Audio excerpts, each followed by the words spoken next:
மதிவான நீங்க ஒருபுறம் நாங்க தொகுதி பங்கீடையும் சுமூகமா நடத்தி இருக்கிறோம், அதே நேரத்தில் கேட்ட தொகுதிகள்லாம் கொடுக்கல, நாங்க எவ்வளவு கொடுப்போமோ அந்த தொகுதிகள் எண்ணிக்கை அப்படிங்கிறதுல ரொம்ப ஸ்ட்ரிக்டா தான் அந்த எண்ணிக்கைகளை கூட்டணி கட்சிகளுக்கு கொடுத்துருக்கிறோம். அதே நேரத்தில் தேர்தல் அறிக்கையும் வெளியிட்டுட்டோம், எங்களால் நிறைவேற்ற முடியும் அப்படிங்கிற எல்லா வாக்குறுதிகளும் அந்த தேர்தல் அறிக்கையில் இருக்கு அப்படிங்கிறாங்க.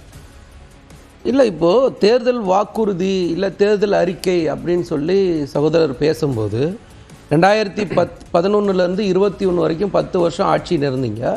இருந்த காலகட்டங்களில் செல்ஃபோன் கொடுப்பேன்னு சொன்னீங்க, பண்ணை மகளிர் குழுக்கள் அமைக்கப்படும் சொன்னீங்க, வைஃபை இலவசமாக வழங்கப்படும் சொன்னீங்க, அம்மா குறைந்த விலையெல்லாம் மளிகை பொருட்கள் வழங்கப்படும் சொன்னீங்க, அம்மா வங்கி அட்டை வழங்கப்படும் சொன்னீங்க, கோஆப் டேக்ஸில் கூப்பன் வழங்கப்படும் சொன்னீங்க, பட்டு ஜவுளி பூங்கா அமைக்கப்படும் சொன்னீங்க.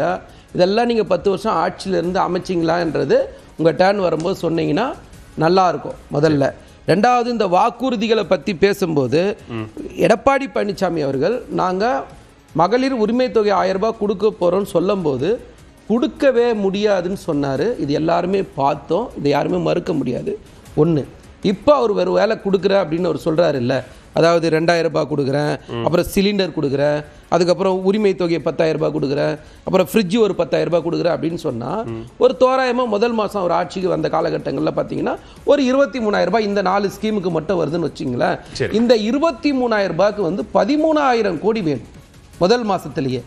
இந்த 13,000 கோடி எங்கேருந்து எடுப்பாங்கன்றத அவரோட டேர்ன் வரும்போது சொன்னாரும் நல்லா இருக்கும், இல்லை எடப்பாடி பழனிசாமி சொன்னாலும் நல்லா இருக்கும். அதுக்கான நிதி ஆதாரத்தை இன்னைக்கும் செய்தியாளர் சந்திப்பில் செய்தியாளர்கள் கேட்டாங்க. நீங்க வந்து வரிச்சுமை இருக்கு, விலைவாசி உயர்வு காரணமாக தான் மக்கள் பாதிக்கப்பட்டிருக்காங்கன்னு சொல்றீங்களே, அப்ப நீங்க வரியை ஏத்துவீங்களா அப்படின்னு கேட்டா இல்ல, அதற்கான நிதி ஆதாரத்தை பெருக்கக்கூடிய வகையில என்ன செய்யணுமோ அதை நாங்க சரியா செய்வோம் அப்படிங்கிற எளிமையா என்னோட ஒரு கேள்விதான். தாலிக்கு தங்கம் திட்டத்தை யார் நிறுத்தினா? யாரோட ஆட்சியில் நிறுத்தப்பட்டது? ஸ்கூட்டர் திட்டத்தை யார் நிறுத்தினது?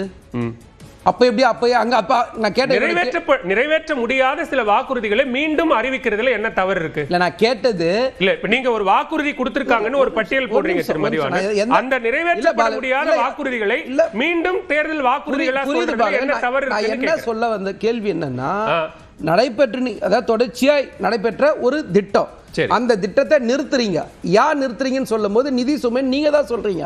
இப்ப நிதி சுமை வந்து எங்க இருந்து கொடுப்பீங்கன்னு கேட்டா, நடைபெற்ற திட்டத்தையே உங்களால தொடர்ச்சியா நடைபெற முடியாது, நடத்த முடியாது, நீங்க புதுசா இப்படி ஒரு ஸ்கீம் கொண்டு வருவீங்கன்றதா என்னோட கேள்வியே. யதார்த்தமான ஒரு கேள்வி. அதே மாதிரி பாத்தீங்கன்னா கூட்டணி பத்தி எப்படிலாம் சகோதரர் பேசினாரு, எங்க கூட்டணியில இப்படி இருக்கு அப்படி இருக்கு அப்படின்னு சொன்னாரு. எங்க கூட்டணியில கொள்கை சார்ந்து உருவாக்கப்பட்ட ஒரு கூட்டணி, தொடர்ச்சியா வெற்றி பெற ஒரு கூட்டணி, தொடர்ச்சியா 2017 இருந்து தொடர்ச்சியா இந்த கூட்டணி அப்படியே நீடிக்குது. மேலும் சில கட்சிகள் கூட்டணி வருது, அங்கதான் சிக்கல் ஏற்படுது. அவ்வளவு இணக்கமா இத்தனை தேர்தல்களை பார்த்த கூட்டணி கட்சிகள், ஒன்னா இருந்த கட்சிகள், இந்த தேர்தலில் தொகுதி பங்கீட்டுக்கு இவ்வளவு தூரம் ரொம்ப கஷ்டப்பட வேண்டிய ஒரு சூழல் இருந்தது, வலியோட இருந்தாங்க அப்படின்லாம் சொல்றாரு ஜவஹர் அலி. இப்போ 2021க்கும் 2026க்கும் நிறைய வித்தியாசங்கள் இருக்கு. இந்த 2021 நம்ம எதிர்கட்சியா இருந்து ஆட்சி அமைக்கிறதுக்கு மக்கள்கிட்ட சென்றோம். இன்னைக்கு 2021 26 வரைக்கும் மக்கள் நல திட்டங்களை நம்ம சேர்த்து மக்களுடைய நற்பெயரை பெற்று மேலும் நம்பிக்கையை எல்லா கட்சிகளுக்கும் நம்ம கொடுத்து அவங்களும் நம்ம கூட வந்திருக்காங்க. இப்ப எங்க கூட 23 கட்சி இருக்குன்னா, இப்ப 23 கட்சிக்கும் நாங்க சீட்டு ஒதுக்கணும். தேமுதிக தங்களுடைய தொகுதி பங்கீட்டு ஒப்பந்தத்தை நிறைவு செய்வதற்காக திமுக தலைமை அலுவலகத்துக்கு வந்திருக்காங்க. அந்த நேரலை காட்சிகளையும் பார்த்துக்கிட்டு இருக்கோம், அப்படியே சேர்த்து பேசிடலாம். ஆமா, அப்போ அந்த 23 கட்சிகளுக்கு நாங்க எங்க இருந்து கொடுக்க முடியும்? அந்த 234 இருந்து தான் கொடுக்க முடியும். நீங்க வந்து இப்ப சகோதரர் சொன்னார்ல, நாங்க வந்து குறைச்சி தான் கொடுத்துருக்கோம் அப்படின்னு சொல்லிட்டு, அப்ப பாமகவுக்கு எப்படி கொடுத்துருக்கீங்க? குறைச்சி தானே கொடுத்துருக்கீங்க. கடந்த முறை எவ்வளவு கொடுத்தீங்க பாமகவுக்கு, இப்ப எவ்வளவு கொடுத்துருக்கீங்க? அதுதான் எங்களுடைய ஆளுமை அப்படிங்கிறாங்க அவங்க. நாங்க குறைச்சி கொடுத்துருக்கிறோம். கட்சியினுடைய வாக்கு சதவீதம், கட்சியினுடைய அவங்க எந்த இடங்கள்ல எவ்வளவு இடங்கள்ல கடந்த தேர்தல் அது முடிச்சாதான் தெரியும். பாமக சீட் எடுத்து நீங்க பிஜேபி கொடுத்துட்டீங்க. பாமக சீட்டை கொடுத்ததுனால தான் நீங்க அப்படி போனதை தவிர மற்ற நீங்க பாமகவுக்கு வந்து குறைச்சி பாமகவை வஞ்சிச்சிருக்கீங்க. அது முழுசா பாமகவும் இல்ல. பெரியூர் ராமதாஸ் அங்க இங்க இல்ல. இப்போ சரி, பெரியூர் ராமதாஸ் இல்லாம இருக்கிற ஒரு மாம்பழம் இல்ல. அவங்களுடைய கேள்வி என்னன்னா, மத்தியில ஆட்சியில் இருக்கக்கூடிய பாஜகவுக்கு கடந்த முறை 20 கொடுத்து இந்த முறை அவங்க கூடுதலா கேட்டாலும் நாங்க 27 அப்படின்னு நின்னோம். நீங்க காங்கிரசுக்கு 25 இடங்களை கொடுத்ததே 28 தொகுதிகள் கொடுத்திருக்கீங்களேன்னு கேட்கல. எங்களுக்கு என்ன தெரியுமா ஆசை, நீங்க இன்னொரு 10 கொடுங்கன்ற நானு எங்களோட ஆசை. அப்பதான் எங்களுக்கு இன்னும் ஈஸியா இருக்கும்.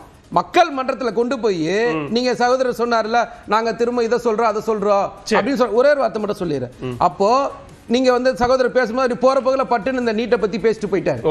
நீட்டை நடைமுறைப்படுத்துறது யாரோட ஆட்சி காலத்துல சொல்லணுமா இல்லையா? உதய மின் திட்டத்தை யாரோட ஆட்சி காலத்துல நம்ம நிறைய பேசி இருக்கிறோம். அதுதான் சொல்றேன். அதுக்கு காரணம் எடப்பாடி பழனிசாமி. முதற்கட்ட கருத்தை எடுத்துக்கிற பேசலாம். குறுக்கிடவே இல்ல. குறுக்கிட்டு ரன்னிங் கமெண்ட் பண்ணா அடுத்த ரன்னிங் கமெண்ட் பேசும். மத்தவங்க பேசிட்டு நம்ம பேசுறோம். நீங்க பேசிட்டு கருத்துதான் அங்க பேசலாம். நிறைய இருக்கு பேசும். திரு ஜி.கே. நாகராஜ், இங்க ஒருபுறம் தொகுதி பங்கீடு பேச்சுவார்த்தைகள், மறுபுறம் தேர்தல் அறிக்கை வெளியாக இருக்கிறது. நிறைய வாக்குறுதிகள் முன்வைக்கப்பட்டிருக்கிறது. ஆனா இந்த வாக்குறுதிகளை நிறைவேற்ற முடியாது. ஏற்கனவே கொடுத்த வாக்குறுதிகளையே அதிமுக நிறைவேற்றாத போது மீண்டும் அதையே சொல்வது எப்படி சரியா இருக்கும்னு கேட்கிறார் மதிவாணன்.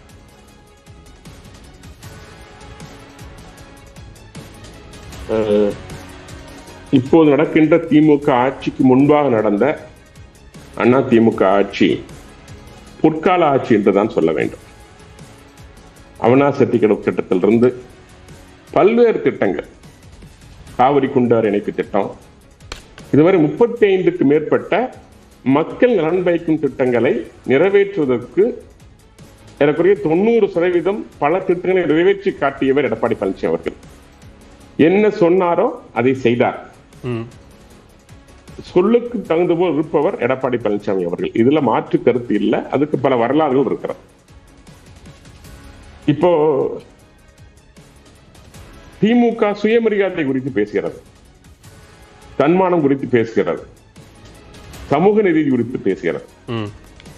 இப்போ திருமாவளவன் அவர்கள் ஒரு 6 மாசத்துக்கு முன்னாடி சொன்ன ஒரு வாக்கியம், சமூக ரீதியாக, பொருளாதார ரீதியாக, அரசியல் ரீதியாக எங்கள் சமுதாயத்தை குறைத்து மதிப்பிடலாம். ஏனென்றால் அவர் தன்னுடைய சமுதாயம், தன்னுடைய கட்சி தலித் மக்களுக்கான கட்சி என்று பலமுறை சொல்லியிருக்கிறவர். ஆனால் சுயமரியாதை, தன்மானத்தை யாரும் குறைத்து மதிப்பிட முடியாது என்று சொன்னவர் இன்னைக்கு சோர்ந்து போய் கவலையோடு எத்தனையோ பணிகள் இருக்கிறது, ஆனால் அதையெல்லாம் விட்டு விட்டு தொகுதி எண்ணிக்கைக்காக காத்து கொண்டிருக்க வேண்டியிருக்கிறது வேதனையோடு பேசுறார். அது ஒரு புறம். இன்னொரு புறம் கம்யூனிஸ்டுகள் தொடர்ந்து 4-5 நாளா தொடர்ந்து பேச்சுவார்த்தை நடத்தி மாறி மாறி மீட்டிங் எல்லாம் போட்டு நாகராஜ், அதுக்கு தான் அவங்க ஒரு விளக்கம் சொல்றாங்கல்ல. இந்த முறை கட்சிகளினுடைய எண்ணிக்கை கூட்டணியில கூடுதலா இருக்கும் போது ஒரு கட்சிகள் கூட குறைய நாங்க வாங்கிக்கிறோம். ஆனா நாங்க எங்களுடைய கொள்கையில எந்த இடத்திலும் நாங்க மாற்றம் வரல. ஈவன் இடங்களை குறைவா வாங்கின இடதுசாரிகள் சொல்லக்கூடிய கருத்தோ, இன்றைக்கு கூடுதலா 2 இடங்களை கூடுதலா பெற்ற விசிகவோ சொல்லக்கூடியது என்னன்னா, பாஜக எதிர்ப்பு என்கிற அந்த கொள்கையில நாங்க உறுதியா இருக்கிறோம், இடங்கள் கூட குறைய பெற்றாலும் அதுல உறுதியா இருக்கிறோம் அப்படின்னு சொல்றாங்க. சமூக நீதிய கொள்கைன்னு சொன்னீங்க, சமூக நீதி காக்கிறது எங்க கொள்கைன்னு சொன்னீங்க, சாதியை ஒழிக்கிறது எங்க கொள்கைன்னு சொன்னீங்க. இதையெல்லாம் சொல்லிக்கிட்டு மதத்தை ஒழிக்கிறது, மதமற்ற கட்சி, மதசார்பற்ற கூட்டணின்னு சொன்னீங்க. இதையெல்லாம் விட்டுட்டு 28 கட்சிகள், சமுதாய கட்சிகள், சாதிய கட்சிகள், மத கட்சிகள், அதுவும் குறிப்பா இஸ்லாமிய சமுதாயத்தில் இருக்கிற அத்தனை கட்சியும் இழுத்துள்ள போட்டு வச்சிருக்கீங்க. ஏன் இந்த பயம்? எங்கே எங்களுடைய மத சார்பு? அது சாதி இல்ல, சாதியற்ற சமுதாயம் சொல்றீங்க. அண்ணன் தனியார் உட்பட முன்னாள் அதிமுக இன்னைக்கு அவரு கூட அங்க போய் ஐக்கியம் ஆயிட்டாரு. இருக்கிற அத்தனை கொங்கு சமுதாய மக்களுக்காக தன்னை உழைத்துக் கொண்டிருக்கின்ற ஒரு தலைவர் இன்னைக்கு அங்க போய் அமர்ந்துட்டாரு. ஏற்கனவே ஒரு தலைவர் அங்க இருக்காரு. இத்தனை சமுதாய கட்சியில உள்ள வச்சுக்கிட்டு நீங்க என்ன சமுதாயத்தை காப்பாத்துறீங்க? காப்பாத்தி நீங்க பாஜக எதிர்க்க போறீங்க. சரி, உண்மையான சமூக நீதி கட்சின்னு கேட்டா அது பாஜக தான். ஓகே, உண்மையான ஒரு அடையாளம் இந்த நாட்டின் நலனுக்காக இருக்கிற கட்சி கூட்டணி என்றால் அது தேசிய ஜனநாயக கூட்டணி தான். திரு நாகராஜ், உங்களுடைய முதற்கட்ட பார்வையை எடுத்துக்கிட்டு உங்க கேள்வி நான் அப்படியே திரு தனியரசு கிட்டயும் முன்வைக்கிறேன். ஒரு அச்சம் காரணமாகத்தான் இதையும் உள்வாங்கி இந்த கேள்வியை முடிச்சிடுறேன் சுருக்கமா. இல்ல, ஒரு மன்னர் ஆட்சி மாதிரி ஒரு குடும்பம் தலைமையில உட்கார்ந்துகிட்டு அவர் கூட பேச்சுவார்த்தைக்கு வராம RS பாரதியை வச்சு பேசி வச்சுட்டு RS பாரதி என்ன சொன்னாரு? சமூக நீதி நீங்க படிச்சதெல்லாம் நாங்க போட்ட பிச்சைன்னு சொன்னாரு. கூட்டணி பேச்சுவார்த்தைக்கு பேச வச்சுட்டு வாரிசு அரசியல் பேசினா அதுலயும் நிறைய பேச வேண்டிய விஷயங்கள் இருக்கும். சொல்லுங்க. சரி, பேசுறோம். திரு தனியரசு, ஒரு அச்சம் காரணமாகத்தான் இன்னைக்கு இவ்வளவு கட்சிகளை கூட்டணியில இணைக்க வேண்டிய ஒரு சூழல் வந்திருக்கு. அதன் காரணமாகத்தான் மற்ற கட்சிகளுக்கு தொகுதிகளை ஒதுக்கி கொடுக்க முடியாத ஒரு சிக்கலும் இருக்குங்கிறார் நாகராஜ். அச்சம் உண்மைதான். ஒரு ஜனநாயகவாதிக்கு நாட்டின் மக்களின் மீது பேரன்பு கொண்டிருக்கிற நாட்டின் மாண்புமிகு முதல்வர் திராவிட முன்னேற்ற கழகத்தின் தலைவருக்கு அச்சம் இருக்கிறது.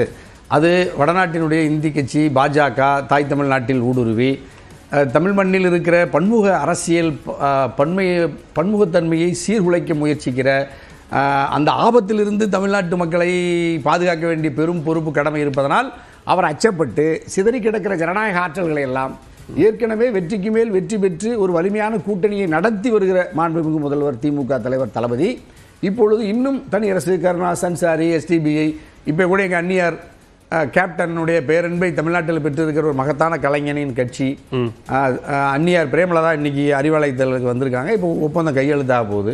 ஏற்கனவே இங்கே உலகமகா நாயகன் மக்கள் நீதி மையம் இப்போ ஒரு சில மணி நேரத்தில் இன்றோ நாளையோ கையெழுத்தாக போகுது. அப்போ ரஜினி ஐயாவும் எங்களுக்கு ஆதரவாக இருக்காரு.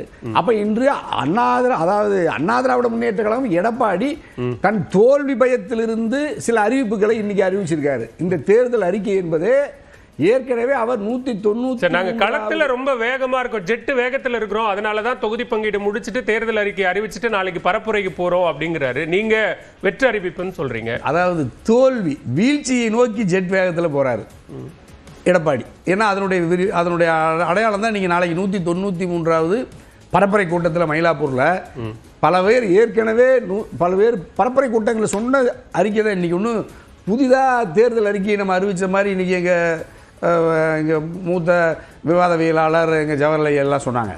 அவர் ஏற்கனவே கிராமப்புறங்கள் நகர்ப்புறங்களில் அடுக்குமாடி குடியிருப்பு கட்டி தரப்படும் சொல்லி என்ன ஒரு 2 மாதம் 3 மாதங்களுக்கு முன்பே பரப்புரை கூட்டத்திலே சொல்லிட்டாரு. மகளிருக்கான உதவித்தொகையை 2000 ரூபாய் நான் ஆட்சிக்கு வந்தா தர்றேன்னு சொன்னது 3 மாதத்துக்கு முன்னாடி சொன்னது.